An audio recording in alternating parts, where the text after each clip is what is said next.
폭풍과 비를 피하는 피신처가 되게 하실 것이다. 음.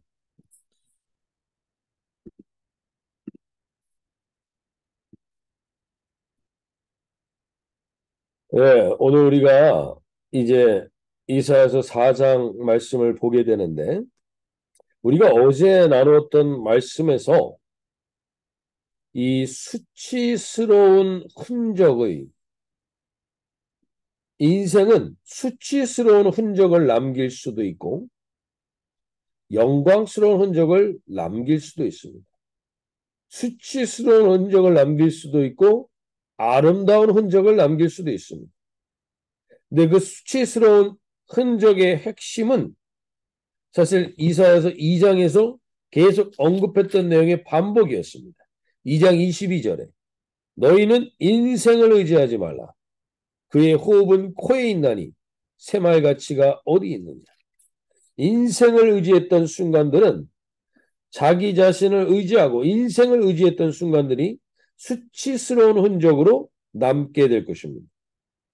그리고 하나님의 형상으로 만들어진 사람들의 얼굴, 어저께 표현에서는 13장, 이사야 3장 15절에 이렇게 표현하죠.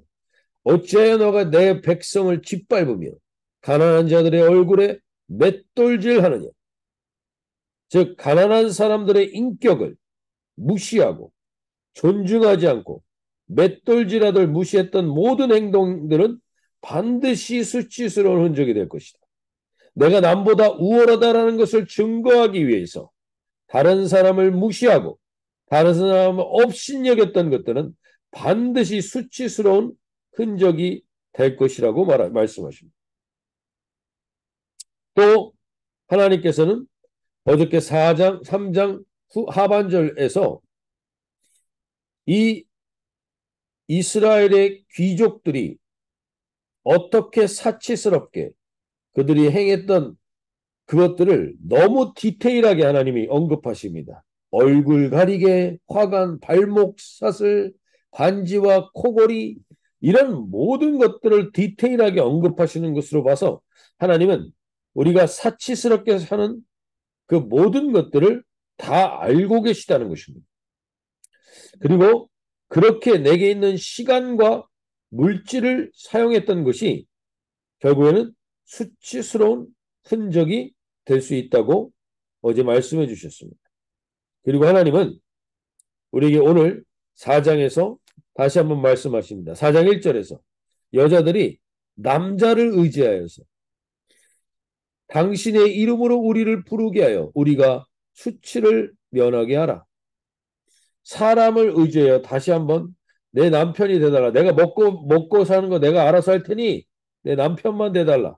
내 수치를 면하게 해달라.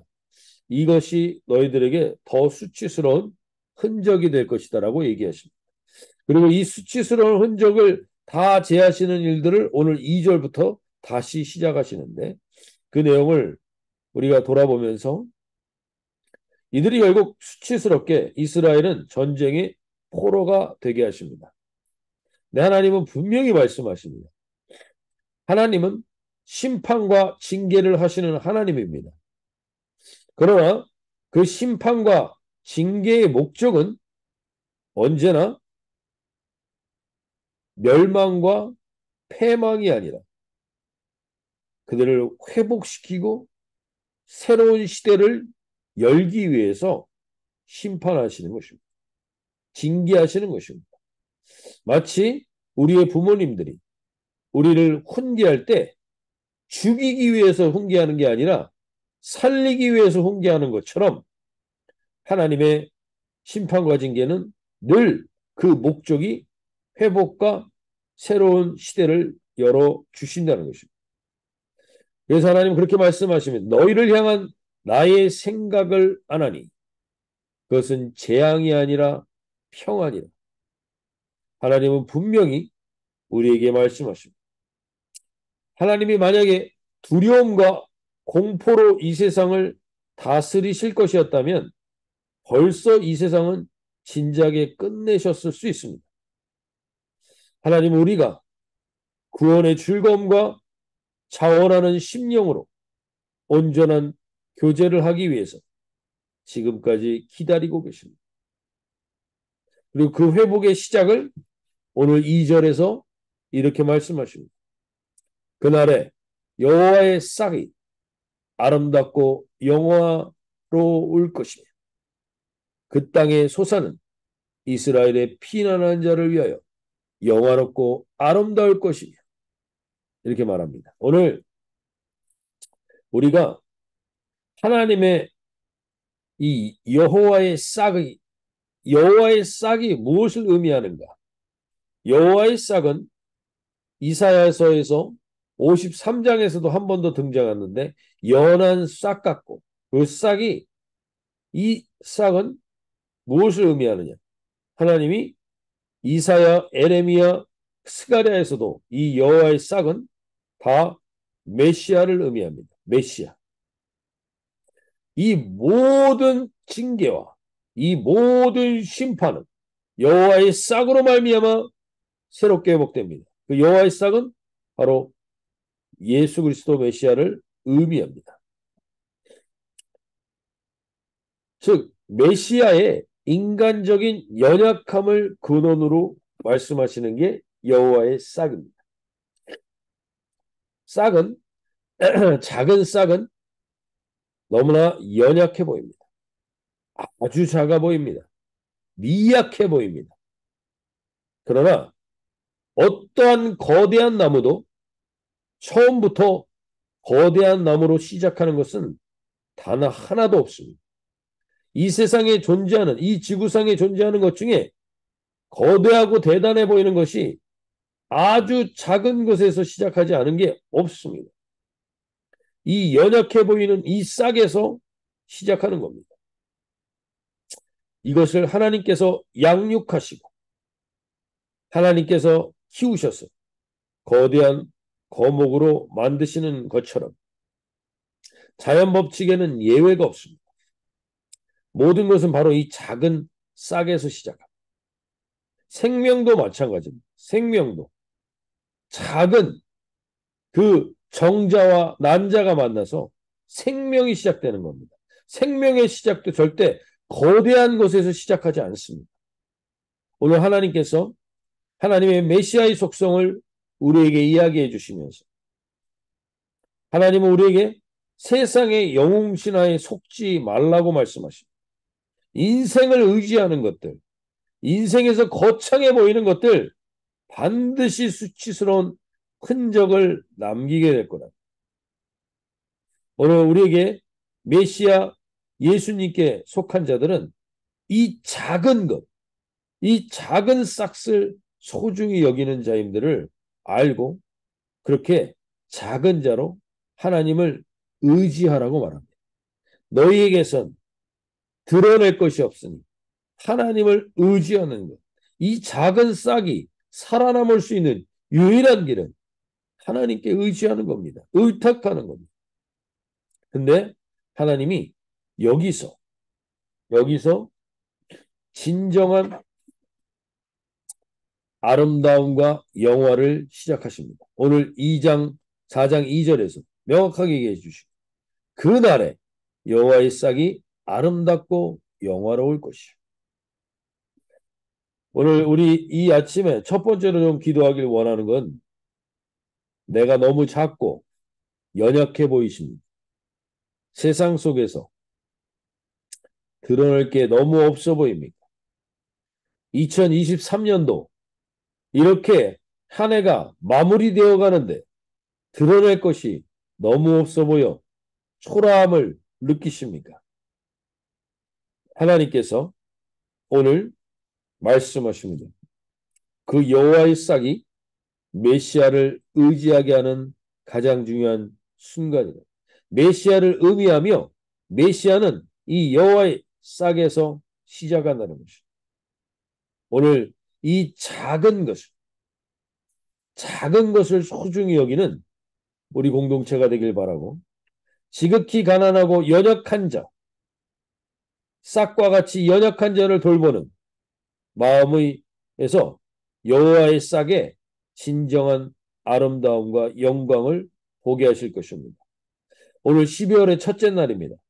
오늘 한 해를 마무리하시면서 정말 작은 것에서, 우리의 일상의 작은 것에서, 아주 연약한 것에서 예수님의 사랑과 흔적을 확인하실 수 있는 이 한 해의 마무리가 되실 수 있기를 소원합니다. 진정으로 하나님께서 우리를 아름답고 영화롭게 마무리하시길 원하시는데, 그 아름답고 영화롭게 하시는 것의 핵심은 여호와의 싹입니다. 싹. 오늘 그 작은 것을 돌아보시면 하나님께서 우리를 온전히 그 작은 것에, 하나님 우리 우선순위를 두고 작은 것을 소중히 여기며 오늘 이 한 해를 돌아보며 그 작은 것 하나에서, 그 연약한 것 하나에서도 하나님이 우리를 어떻게 사랑하셨는지 그 손길을 경험하는 오늘 이 한 해의 마무리가 되게 해달라고 기도하며 나가실 수 있는 이 시간이 되시면 좋겠습니다. 그리고 하나님께서 이렇게 말씀하십니다. 그 땅에 여호와의 싹이 아름답고 영화로울 것이요 그 땅의 소사는 이스라엘의 피난한 자를 위하여 영화롭고 아름다울 것이다. 오늘 하나님께서 그 땅의 소산물 중에 가장 아름답고 영화로운 소산을 준비하신다고 말합니다. 정말 우리 인생에서 가장 영화롭고 아름다운 건 무엇일까요? 오늘 하나님은 우리에게 명확하게 말씀하십니다. 네가 네 인생을 의지하고 네 인생의 코끝에 호흡이 끝나면 끝날 그 육신을 자랑하고 그랬던 것들은 반드시 수치스러운 흔적으로 마무리가 되지만, 너무 미약해 보이고 아무것도 아닌 것 같아 보이고 연약한 싹 같은 그 연약한 것을 소중히 여기며, 작은 것을 소중히 여기며, 그리고 그렇게 영화로 그 연약한 자들 그 한 사람을 소중히 여겼던 그러한 자들이 결국에는 아름답고 영화로운 소산을 먹게 된다는 겁니다. 오늘 우리가 이 한 달을 통해서 이 한 해를 마무리하시면서 정말 하나님의 우선순위가 어디 있는지를 좀 돌아보실 수 있길 바랍니다. 우리 인생이 정말 아름답고 영화롭게 올 한 해를 정리하고 마무리할 때 무엇보다도 중요한 것은 하나님, 지극히 작은 자, 지극히 연약한 자, 그들을 온전히 세우는 삶을 살았던 것, 그것은 영화롭고 아름답게 됩니다. 그러나 세상에서 영웅이고 예상에서 대단해 보였지만 그 인생을 의지했던 것들은 수치스러운 흔적으로 마무리가 될 것입니다. 오늘 하나님 이것에 깨어있는 오늘 이 하루가 되게 해달라고 기도하며 나가실 수 있길 바랍니다. 그러면서 오늘 3절에서 얘기합니다. 시온에 남아있는 자, 예루살렘에 머물러 있는 자, 곧 예루살렘 안에 생존한 자 중 기록된 모든 사람은 거룩하다 칭함을 얻으리라. 오늘 이 연약한 것을, 이 작은 것을 소중히 여기는 삶을 살았던 자들은 결국엔 하나님이 기록한 기록책에 기록되는 거룩한 자가 된다는 것. 근데 이들의 핵심은 뭡니까? 시온에 남아있는 자, 예루살렘에 머물러 있는 자, 예루살렘에 생존한 자라고 되어 있습니다. 즉 여호와의 싹이 메시아에게 거하고 메시아와 함께하는 자들, 메시아와 남아있는 자들, 메시아에게 머물러 있는 자들, 메시아와 함께 생존한 자들은 그 메시아이신 예수 그리스도를 이 세상에선 연약해 보여서 무시하는 사람들도 있지만, 우리는 그걸 무시하지 않고 그걸 붙들었던 사람들에게는 하나님이 거룩한 영광과 기록된 책에 남겨주신다라는 약속을 하십니다. 오늘 우리가 누구인지를 다시금 돌아보시기 바랍니다. 세상은 우리를 여호와의 싹처럼 연약하고 미약한 것으로 볼 수 있습니다. 우습게 여길 수도 있습니다. 그러나 하나님께서 우리가 그분께 남아있고 그분과 머물러 있고 그분과 생존하는 자들을 하나님은 결국에는 거룩하다 칭함을 얻게 하시고 아름답고 영화로운 소산으로 마무리하게 하실 것입니다. 오늘 그러한 인생을 살게 해달라고 소원하며 나가는 이 하루가 되시길 바랍니다. 그리고 오늘 4절에서 이는 주께서 심판하는 영과 소멸하는 영으로 시온의 딸들의 더러움을 씻기십니다. 예루살렘의 피를 그 중에서 청결하게 하실 때가 됩니다. 오늘 하나님께서 성령 하나님을 통해서 우리에게 하시고자 하시는 명확한 것이 있습니다. 성령 하나님을 통해서 우리에게 명확히 하시길 원하시는 것은 더러움을 씻고 수치스러운 흔적을 씻고 청결케 하는 겁니다. 더러움과 수치스러움을 씻기시는 게 성령 하나님의 우리에게 함께 하시기 위해서 먼저 하시는 일입니다. 그러기 위해서 우리에게 때로는 어려움도 주시고 때로는 한파도 주시고 때로는 고난도 주십니다. 그걸 통해서 우리를 더러움을 씻고 수치스러운 흔적을 씻고 청결하게 하시는 것. 우리가 죄인 중에 괴수라는 걸 인정하시고 주 앞에 나오면 하나님은 성령님은 언제나 그것을 드러내서 정죄하시기 위하심이 아니라 그것을 씻기시고 청결케 하시기 위한 목적이라는 것. 그 청결케 하신 목적을 오늘 5절 6절에서 명확히 이야기해 주십니다. 그것은 여호와께서 거하시는 하나님께서 우리에게 거하시길 원하시는데 어떻게 거하시길 원하시는지 시온산과 모든 지폐 위에 낮이면 구름과 연기 밤이면 화염과 빛으로 만드시고 그 모든 영광 위에 덮개를 두시고 즉 하나님께서 우리를 청결케 하시는 목적은 밤낮으로 우리와 함께 하시길 원하시기 때문입니다.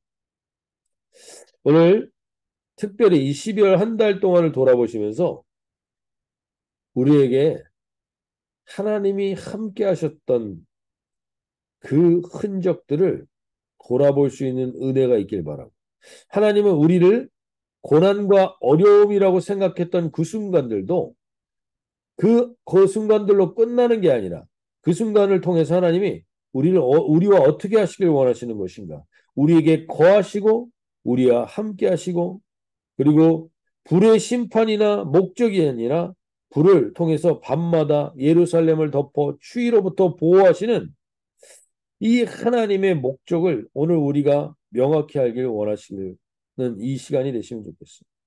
하나님은 우리에게 오늘 다시 한번 말씀을 거십니다.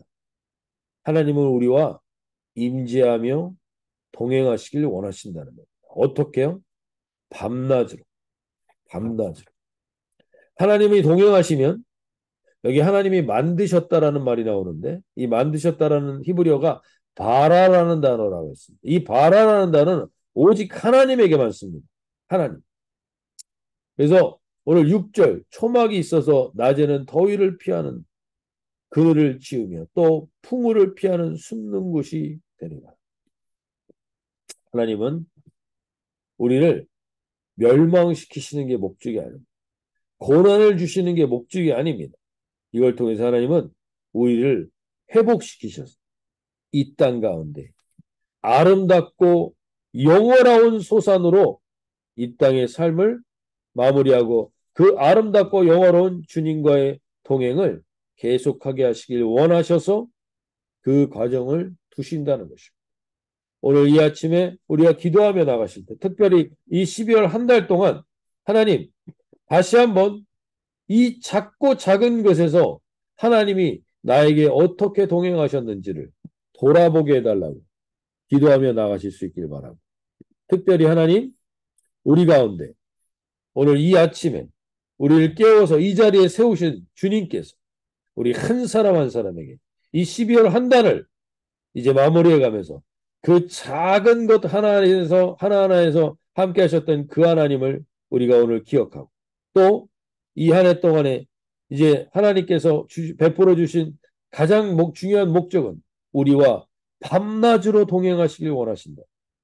밤낮으로 나와 동행하시며 나를 지키시며 나를 보호하시길 원하시는 그 하나님과의 동행의 기쁨을 오늘 누리는 이 하루가 되게 해달라고 기도하며 나가시길 바랍니다. 이 한 해 동안 정말 되게 어려운 뉴스와 잘못된 일들과 그런 일들만 있는 것처럼 우리는 세상의 뉴스를 봅니다. 그러나 이 한 해 동안 대한성서공회를 통해서 보니까 95개국에 360만 부의 성경이 보급되어 있던 한 해입니다. 역대 최고로 성경이 보급되어 있는 시대가 되었습니다. 143개의 언어로 95개국의 143개의 언어로 이 성경이 보급되는 이 한 해 하나님은 정말 작아 보이지만 그 작은 여호와의 싹을 통하여 새 일을 이루어가고 계심을 우리에게 다시금 확인시켜 주십니다.